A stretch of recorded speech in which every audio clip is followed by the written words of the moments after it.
Hi everyone. In the given problem statement, we have to reverse the bits. The problem statement could be a bit misleading because when I was trying to solve it, right, instead of getting a binary number, right, we are going to get a decimal number. Let's say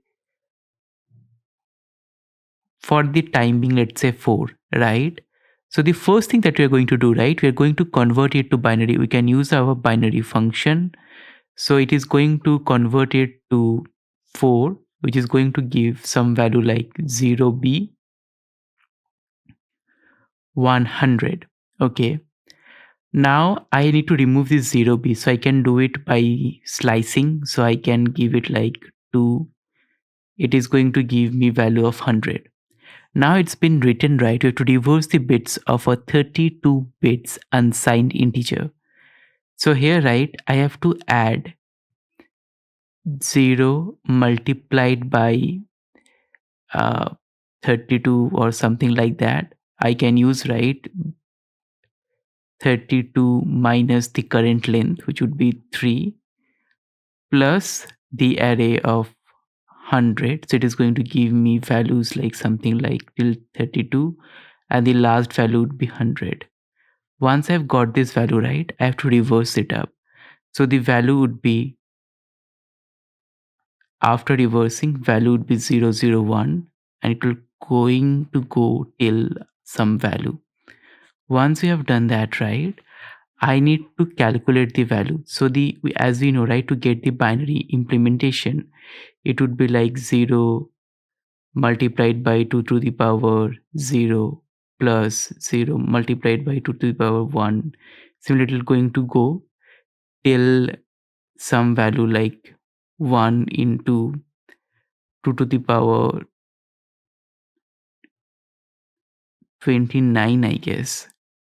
And all the other values are going to remain same. Or I can do something which is like, instead of reversing, right, I can loop through from this direction. So if I look into it, right, I reversed it up and then I'm calculating the index. Here, if I just calculate it, right, because when I'm calculating the binary number, right, I'm looping through from the right side. We know, right, when in normal programming, right, when you're looping, right, we generally loop through left side. So if I loop through left side only, right, then our implementation is going to remain same. So here, right, the first value would be 0 into 0 to the power 0, keep on going on till we reach 1 into 2 to the power 29 plus 0 into 2 to the power 30 plus 0 into 2 to the power 31. So, right, look, instead of reversing, right, if I just loop through from the left side, right, which is the normal Python implementation, right, we are going to get our value reversing. I know it could be a lot of things to pack in, but I'm pretty sure, right, if you have a basic understanding of binary numbers and how it works, it would be pretty evident and clear once you look into this Python solution. So let us jump towards that. So the first thing we're going to do, right, we're going to convert our value to binary of n, and it's going to give me the value like 0b. So I have to remove that 0b. So I'm going to take from all the values, just ignoring the first and second. Now once you have got that, I also need to convert it to a string. So str, and at last I'm going to convert it to a list for us to just loop through it. So it would be list. You can also take it through binaries, just the way I intend to solve it. Your implementation could be a lot different from mine. And this program, right, it's there could be multiple solutions to do it.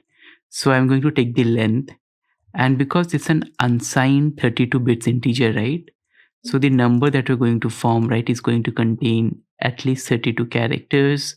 So for doing that, right, let's say if we get a 4, right, the value of binary would be 100, but you also need to add the other 29 characters or 28 characters. Those needs to be added. So in order to do it, right, we are just going to give a value of 0 for those.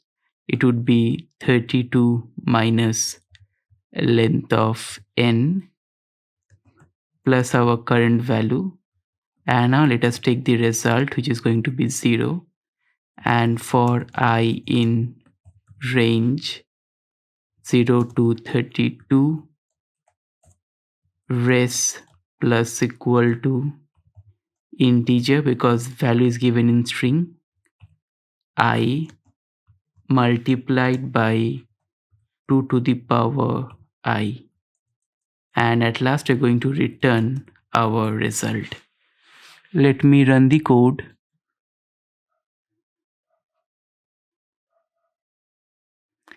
Okay, I made a mistake. I forgot to add a comma. Let me run back. As you could see, the public test case is passed. Let me submit the code. As you could see, the code got submitted, which is giving or beating 68.37% of the submission, which is pretty efficient for this type of problem. And yeah, it is remaining the same.